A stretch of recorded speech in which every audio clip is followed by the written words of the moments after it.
Hello and welcome back to Assorted Beefs, where I talk about anything I want to that doesn't fit into niche tea for any particular reason. Talking about the Snoo Bassinet situation. There's an influencer by the name of Brooklyn Larson who predominantly makes like family, home, kid type content. Last year, Brooklyn was pregnant with her and her husband's second child, expected to be a boy named Rocky. Due to that, and her being an influencer, she had a number of brand deals in place with different companies relating to things she would then post content about or plan to post content about for her pregnancy and then also once the baby was born. Motherhood and baby companies are very much into influencer marketing, so none of this really stands out as out of the ordinary. One of those deals was with a company called Happiestbaby for their product, which is the Snoo Bassinet. For those unfamiliar, a bassinet is a type of crib that is specifically designed for newborns. Like, they really only use it in the first few months and then they outgrow it. It's smaller and it's meant to be more easily maneuverable around your house or potentially up next to your bed, things that like a full-size crib you wouldn't be able to do. A lot of people don't get bassinets because they're just another expense, and you can just put your newborn in a crib. That's perfectly fine. There are a lot of bassinets that have features that are meant to be like fancier, like straps and, built-in swaddles and like all this stuff that's supposed to help aid, mom and baby into like building a sleep routine and doing all this stuff. The Snoo is one of those, and it is, because of that, in my opinion, unconscionably expensive. Again, you can only use this for 3 to 6 months max, but because Brooklyn is an influencer, she struck a deal with Happiestbaby to get a Snoo sent to her for free in exchange for her posting content, including the Snoo and tagging them, etc., once her baby was born. Ultimately, in November of last year, Brooklyn went into labor at 40 weeks, and tragically, her baby boy was stillborn. From what I can tell, this was completely out of nowhere. There were no complications they were aware of. There was nothing, like, perfectly fine, and then they lost him. That is truly one of the most devastating things I can imagine. The months since then, Brooklyn and her family have, of course, been grieving. They've received a lot of support from their friends and family and fans online. Then, though, a couple days ago, so it would be 3 to 4 months since Brooklyn's son passed, Brooklyn's sister posted a story on Instagram, and I believe Brooklyn's sister is also an influencer. And in that story, she is calling out Happiestbaby specifically for allegedly sending multiple emails, like 6 emails, to Brooklyn, demanding, is the term being used, to send the Snoo back because she could no longer make the content that they agreed on because she lost her newborn. At the end of the story, Brooklyn's sister made a point to say that Factor, another brand which Brooklyn had, I guess, had a deal with relating to, getting meals sent to her house, has continued to send food through, even regardless of anything. So she was saying, comparatively, Factor isn't asking for anything and is continuing to provide, what they had agreed upon because they understand what a horrific situation Brooklyn and her family are experiencing right now versus Happiestbaby. This went over basically as well as anyone would expect. People have been horrified. Consumers have come out saying that they're not going to buy from Happiestbaby. People are saying that they're going to return something they already bought from Happiestbaby. Influencers are coming forward saying they're not going to work with Happiestbaby.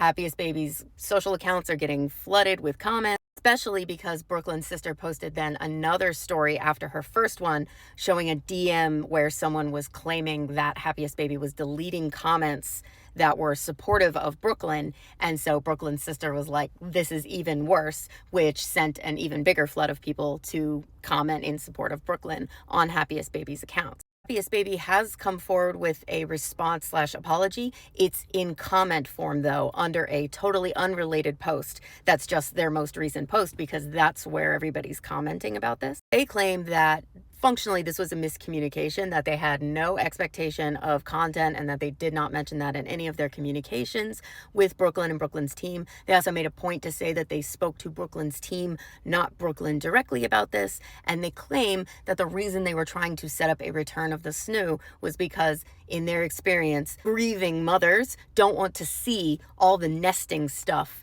that they were expecting to use with their baby. They basically were like, we assume that when you look at this Snoo, it's devastating to not have your baby to put in it, so we'll take it back from you. These apology statements have not been well received. One, because they are in comments and not, as I said, their own posts, just seen by people as trying to bury it. People also see it as very kind of victim blaming, like it's her fault for misunderstanding their intention. And a lot of people are also asking to see the emails because that would shed a lot of light on what this communication actually was, since both sides clearly have such a differing view of what was going on. People are talking about, other brands that have had very good responses to these types of tragedies and just generally good customer experience. Actor was again mentioned. Also Chewy. He's a brand that consistently ranks in the top for customer experience. And I say that from like my work, what I do standpoint, like beyond just this. So I was not surprised to see it called out. They very much go above and beyond generally, but especially if you lose a pet. This influx in conversation around the Snoo has also brought back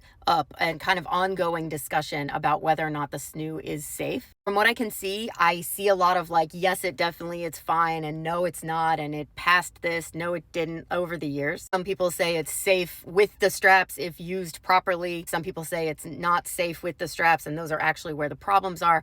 I'm not entirely sure, but ultimately, this has gone about as badly for Happiestbaby as it possibly could. One thing I did find that was a little odd to me was on Reddit, someone posted a thread just kind of recapping the situation, and the comments were pretty heavily leaning toward Happiestbaby, which isn't something I'm seeing in any other sphere. These comments all pretty much say like, Brooklyn, is somebody who is going to exploit and, take advantage of and make money off of her newborn because of the fact that she was using her pregnancy and her upcoming newborn to make brand deals centered on content around this newborn. So the general thought is like, you're a bad person for doing this in the first place. And on top of that, business is business, and you weren't able to fulfill your side of the business deal for whatever reason. Therefore, this was going to happen. What did you expect? To me, this is one of those things where like two things can be true at the same time. There is absolutely a lot of validity to the idea that these types of channels and this type of content being made of these children when they're so young, and from the point where they're young, and the way it structures a family and the dynamics in the family, and it makes the kids like inherently related to the income of the family, and it's bad for their mental health, and it's bad for there's all kinds of stuff. But you can easily disavow that and still acknowledge that this is not something that a company should do, and not a way that a grieving mother should ever be treated. I feel like people spend so much time focusing on how they characterize an entire human versus how they characterize a specific situation that we lose a ton of empathy for humans in these conversations. Because regardless of what you think of her, she's a human, and that's a company, and she's genuinely grieving. Like, I don't doubt that. And if you doubt that, I think that's a level of cynicism you should unpack. But also, if you hate like the influencer brand relationship thing, and if you hate the way